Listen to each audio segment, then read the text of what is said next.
दोस्तों 15 अगस्त और 26 जनवरी भारत में सबसे खास तारीख है, क्योंकि 15 अगस्त को भारत देश अंग्रेजों से आज़ाद हुआ था और 26 जनवरी को भारत देश का संविधान लागू हुआ था।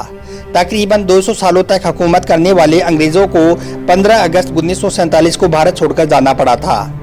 भारत को आज़ाद कराने के लिए हिंदू, मुस्लिम, सिख, ईसाई सभी धर्म के लोगों ने मिलकर जंग आज़ादी की शुरुआत की थी और तकरीबन 200 साल की लंबी लड़ाई के बाद 15 अगस्त 1947 को अंग्रेजों की गुलामी से निजात मिली थी।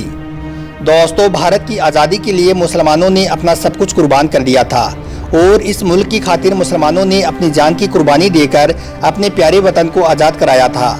लेकिन अफसोस की बात तो ये है कि मुसलमानों की इस कुर्बानी को पिछले कई सालों से नज़रअंदाज किया जाता रहा है। मुसलमानों के इतिहास को मिटाने के लिए सियासी पार्टियों और नेशनल मीडिया ने खूब मेहनत की है और हालात यहाँ तक आ पहुँचे हैं कि आज भारत में मुसलमानों से ही देशभक्ति का सर्टिफिकेट मांगा जाता है। दोस्तों, भारत की आज़ादी में लाखों मुसलमानों की कुर्बानी को इतिहास से गायब कर दिया गया है।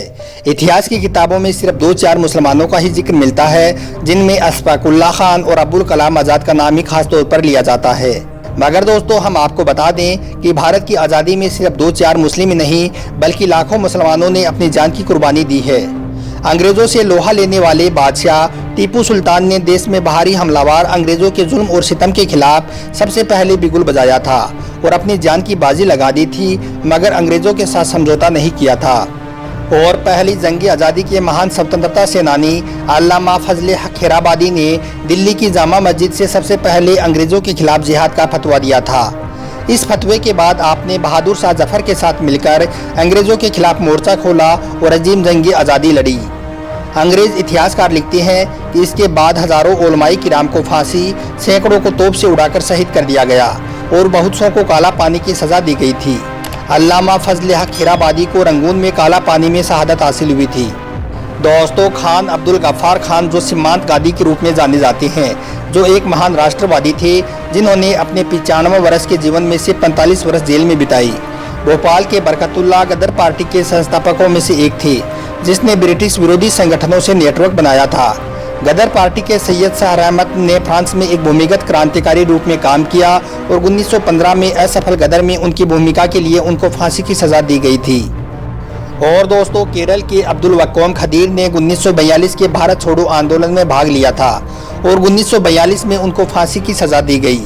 उमर सुबहानी, जो कि मुंबई के एक उद्योगपति करोड़पति थे, उन्होंने गांधी और कांग्रेस को वही प्रदान किया था और आखिरकार स्वतंत्रता आंदोलन में अपने आप को कुर्बान कर दिया।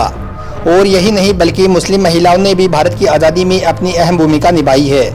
मुसलमान महिलाओं में हज़रत महल, असगरी बेगम, बाई अम्मा ने ब्रिटिश के खिलाफ स्वतंत्रता के संघर्ष में अपना खास योगदान दिया है।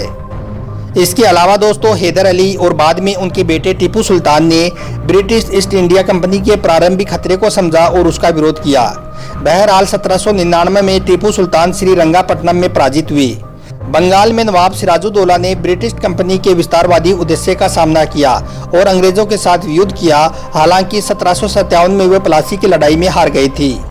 दोस्तों, ब्रिटिश के खिलाफ पहले भारतीय विद्रोही को 10 जुलाई 1806 के वेलोर गदर में देखा गया, जिसमें लगभग 200 ब्रिटिश अधिकारी और सैनिकों को मृत या घायल के रूप में पाया गया।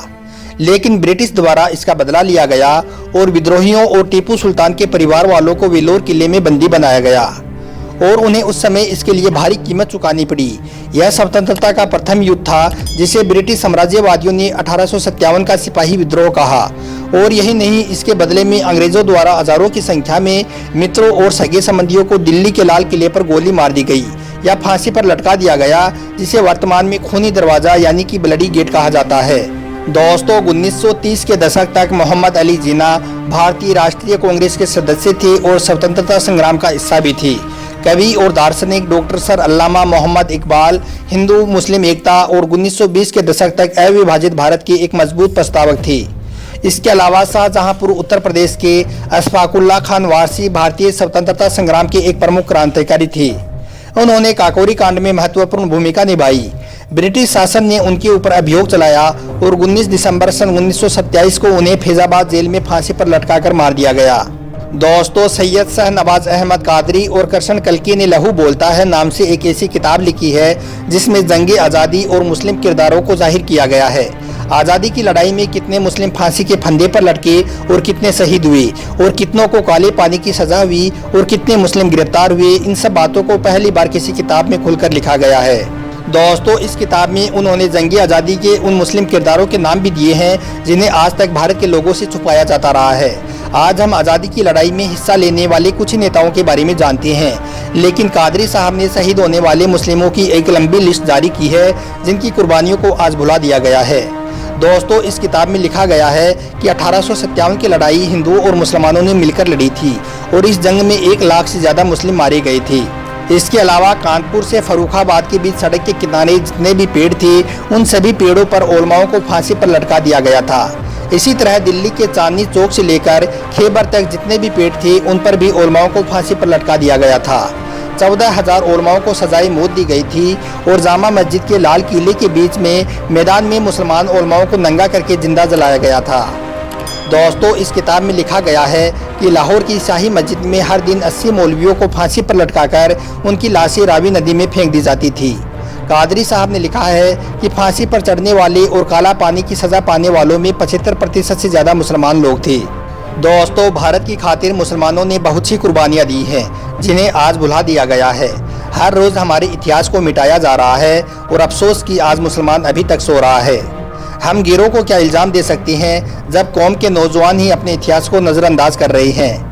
हम पढ़ना नहीं चाहते, हम जानना नहीं चाहते, हम समझना नहीं चाहते। हमारा मकसद तो सिर्फ ऐशो आराम हासिल करना है। हमें हमारे बुजुर्गों की कुर्बानियों से कोई मतलब नहीं रहा है। हमने हमारी तारीख को खुद ही ने बुला दिया है।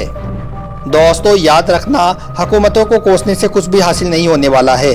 अपने बुजुर्गों की कुर्बानियों की हिफाजत के लिए अपनी तारीख को पढ़ना होगा और दुनिया के सामने उनको पेश करना होगा।